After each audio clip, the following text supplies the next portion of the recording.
Viewers, welcome back to our channel. അപ്പോൾ ഇന്ന് തേങ്ങയൊന്നും വറുത്തരക്കാതെ തന്നെ അതുപോലെ ഒരു ചിക്കൻ കറി വെക്കാൻ പോവുകയാണ്. അപ്പോൾ അതിനായിട്ട് മെയിൻ സാധനം ചിക്കൻ ഞാൻ 1 കിലോ കഴുകി വൃത്തിയാക്കി വെച്ചിട്ടുണ്ട്. പിന്നെ ഗ്രേവിക്ക് ആവശ്യമായിട്ടുള്ള 5 സവോള, 10-20 അല്ലി വെളുത്തുള്ളി, 4 പച്ചമുളക്, 1 തക്കാളി, കുറച്ച് മല്ലിയില, 1 പീസ് ഇഞ്ചിയും എല്ലാം ഇവിടെ അരിഞ്ഞ് സെറ്റാക്കി വെച്ചിട്ടുണ്ട്. അപ്പോൾ ഇനി നമുക്കിതൊരു കറിയാക്കി അങ്ങ് എടുക്കാം. അതിനായിട്ട് ഒരു പാൻ വെച്ച് ആദ്യം തന്നെ കുറച്ച് വെളിച്ചെണ്ണ ഒഴിച്ച് അത് ചൂടായി വരുമ്പോഴത്തേക്കും നമ്മൾ അരിഞ്ഞു വെച്ചിരിക്കുന്ന സവോളയാണ് ആദ്യം ചേർത്ത് കൊടുക്കുന്നത്. സവോള പെട്ടെന്ന് വടഞ്ഞ് കിട്ടാൻ വേണ്ടി ഒരൽപ്പം ഉപ്പ് കൂടെ ചേർത്തിട്ടാണ് വഴറ്റുന്നത്.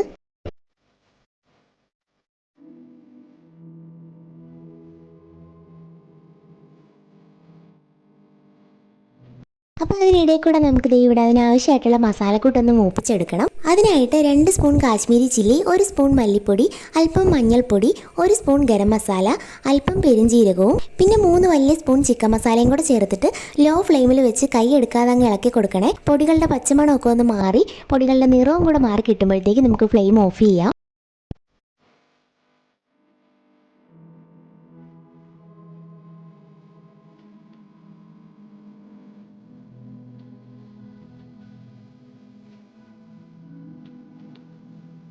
സവോള ചെറുതായിട്ടൊന്ന് വഴണ്ട് വന്നപ്പോഴത്തേക്ക് അതിലേക്ക് ഇഞ്ചിയും വെളുത്തുള്ളിയും കൂടെ ചേർത്ത് കൊടുക്കുന്നുണ്ട്.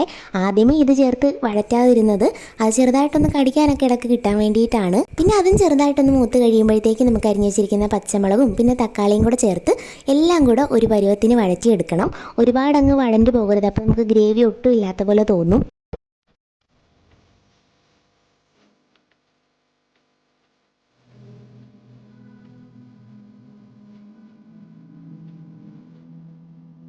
അപ്പോൾ ഇവിടെ പൊടികളെല്ലാം നന്നായിട്ട് മൂത്ത് കിട്ടിയിട്ടുണ്ട്. അതുപോലെ തന്നെ ഗ്രേവിക്കുള്ള കൂട്ട് നന്നായിട്ട് വഴണ്ടിട്ടുമുണ്ട്. ഇനി നമുക്ക് ആ പൊടി ഇതിലേക്ക് ചേർത്ത് കൊടുക്കാം.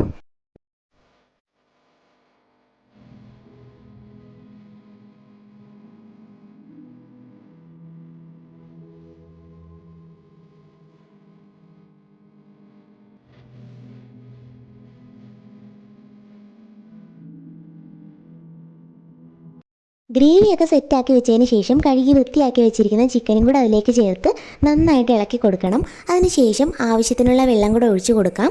ഒരുപാട് ചാറായിട്ട് വേണമെന്നുണ്ടെങ്കിൽ അല്പം വെള്ളം കൂട്ടിയെടുക്കാം, അല്ലാന്നുണ്ടെങ്കിൽ വെള്ളം കുറച്ച് വെച്ചാൽ മതി. കാര്യം ചിക്കനിൽ നിന്നും കുറച്ച് വെള്ളമൊക്കെ ഇറങ്ങുമല്ലോ. ആദ്യം സവോള വഴറ്റിയപ്പോൾ അല്പം ഉപ്പ് ചേർത്തായിരുന്നല്ലോ, എന്നാൽ ആവശ്യമുണ്ടെങ്കിൽ ഈ ഒരു സമയത്ത് കുറച്ച് ഉപ്പ് കൂടെ ചേർത്ത് കൊടുക്കണേ.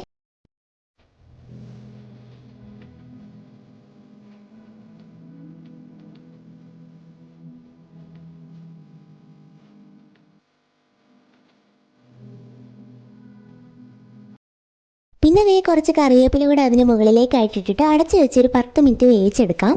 പച്ച ഗ്രേവിയിൽ വെക്കുന്ന ഒരു ചിക്കൻ കറിയുടെ റെസിപ്പി വീഡിയോ നമ്മുടെ ചാനലിൽ ഇട്ടിട്ടുണ്ട്. കാണാത്തവരൊന്ന് കണ്ടു നോക്കണേ.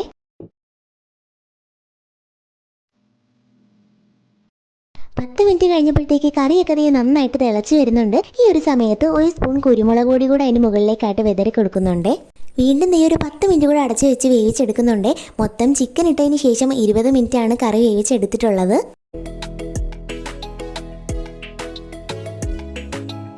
അപ്പോൾ തേങ്ങയൊന്നും വറുത്തരക്കാതെ തന്നെ വറുത്തരച്ച പോലുള്ള ചിക്കൻ കറി ഇവിടെ സെറ്റായിട്ട് കിട്ടിയിട്ടുണ്ട്. കഴിക്കുന്നതിന് മുമ്പായിട്ട് അതിന് മുകളിലേക്കായിട്ട് കുറച്ച് മല്ലിയിലയും കൂടെ തൂവി കൊടുക്കണേ. ചാറൊട്ടും വേണ്ടെന്നുള്ളവരാണെന്നുണ്ടെങ്കിൽ കുറച്ച് നേരം കൂടെ വെച്ച് പറ്റിച്ചെന്നാൽ നല്ല ഗ്രേവി കറിയായിട്ടും ഇതെടുക്കാവേ. ചപ്പാത്തിയുടെയും ചോറിൻ്റെയും ഒക്കെ കൂടെ കഴിക്കാൻ പറ്റിയ എൻ്റെ സിമ്പിൾ ചിക്കൻ കറി ഇങ്ങനെയാണ്. ഇഷ്ടപ്പെട്ടാൽ നിങ്ങൾ ട്രൈ ചെയ്ത് നോക്കണേ. ചാനൽ സബ്സ്ക്രൈബ് ലൈക്കും ചെയ്യാൻ മറക്കല്ലേ. ടാറ്റാ.